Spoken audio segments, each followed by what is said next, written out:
and welcome, guys. Welcome back. Thanks for tuning in. This is Razon at One. I'm Erasmus Haverman, and in today's video, I will be giving you my thoughts on the Belgian Grand Prix of 2017. Now, what a dramatic race that was. So let's get straight into this. That was quite civilized, apart from the two Force Indias who started to tangle again. It was on they had incidents between each other on two separate occasions during this race. However, the first one was right at the start, where Sergio Perez crowded Ocon into the wall, and Ocon actually touched the wall, and I was actually quite surprised that both of the cars got away with it. So this was the first major incident of the race. Max retiring brought out the yellow flags, which caused the next talking point, which was that Kimi Räikkönen got a 10-second stop and go penalty because he didn't lift sufficiently. Yes, so he was he wasn't happy about it, and his argument was that the Verstappen was off the track, but I have to side with David Coulthard on this one, because I feel the penalty was justified, because if there's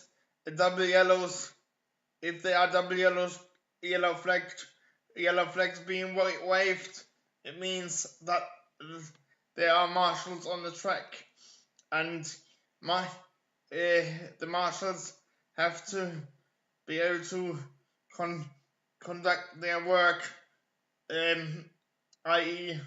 dealing with the incidents in a safe manner, as safe as you can make it, so that's why I think the penalty was justified. The next incident that's worth talking about was when Sergio Perez and Esteban Ocon were tangled between each other again. Now, this time round, it was clearly Sergio Perez's fault. He drove straight into Esteban Ocon, and it caused actually major damage to both of their cars. Esteban Ocon had to come in for a puncture, I do believe, and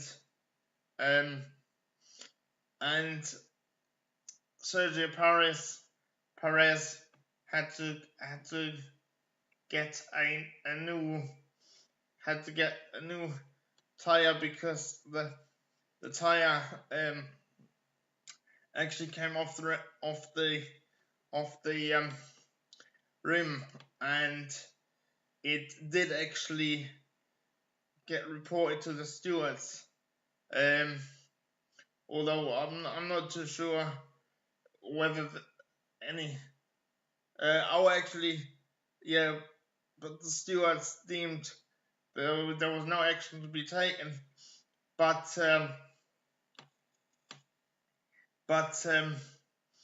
first of all, you don't do these sort of things. You don't crash into each other, into your teammate. That's an absolute no-no. And Sergio Perez, I think, needs to take a long, hard look at himself, because I think all these little issues, all these issues with Esteban Ocon are the result of frustrations within him, because maybe he feels threatened by Ocon, who is doing an absolutely mega stellar job in that Force India car, and maybe he feels threatened by Ocon, and maybe he actually fears for his Formula One F1 future. So what do you guys think? Let me know in the comment section below. But you know, it can't continue like that. And yes, so this incident actually brought out the safety car. There was a flurry of activity during the safety car in terms of pit stops. Yes, so yeah, and actually that brought the field really close together, and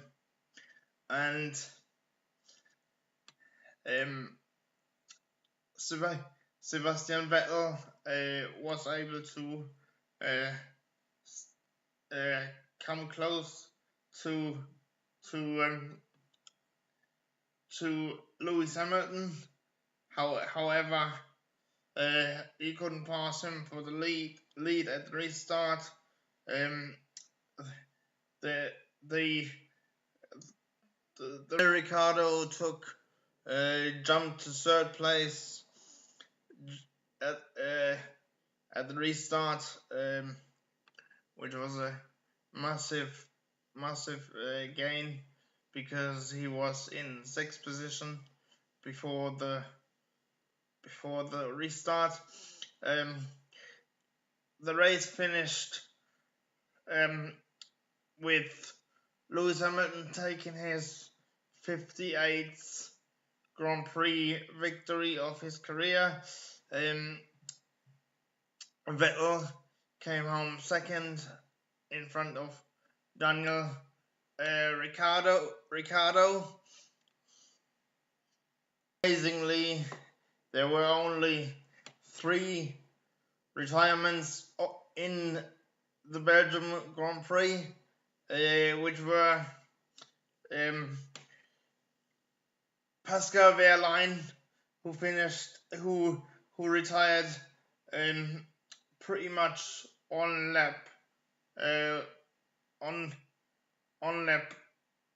during the first lap of the race. Then it was Max Verstappen with the incident I mentioned earlier, and then it was Fernando Alonso, who retired with an engine, who supposedly retired due to an engine failure or engine trouble. But I think there's more to it than that, because he had been complaining during the race that the performance is embarrassing, and I wouldn't be surprised if he walked away from Formula One before the end of the season. I think there's no way that he is going to stay at McLaren, particularly if they do not get a more competitive engine for 2018. As I said before, I think whoever made the decision to go to revive the partnership, the partnership between McLaren and Honda must be suffering from dementia, because you can't do a partnership based on past performances.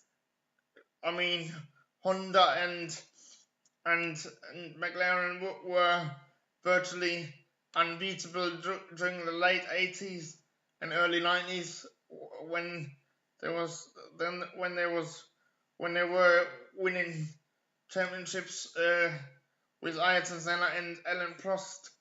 But we are in 2017 right now, and as Niki Lauda said about his Ferrari when he was testing his Ferrari in 2000 and in 1976. I'm quoting from the movie Rush here now. He said, "This is a shit box," and I think that's what the Honda engine is. So unless McLaren can get out of the contract and get a Mercedes in the back of the McLaren, Fernando is gonna walk. What do you think? Let me know in the comment section below. This concludes my Belgian Grand Prix summary. There's just one thing I would like you to know, that I will be doing a movie review of the movie Williams, which I should get the DVD next week, and as soon as I watch that, I will do a movie review of that movie. So if you like to see that, and you haven't already subscribed, please hit that subscribe button so you can be notified when I upload that review. And yes, if you wanna if you wanna comment on anything I've said, give me some feedback, that would be great. Just leave it in the comment section below, and I would also like to encourage you to share and give it a thumbs up. So this has been it, guys, and I see you in Monza in 1 week's time. Cheers for watching. Bye.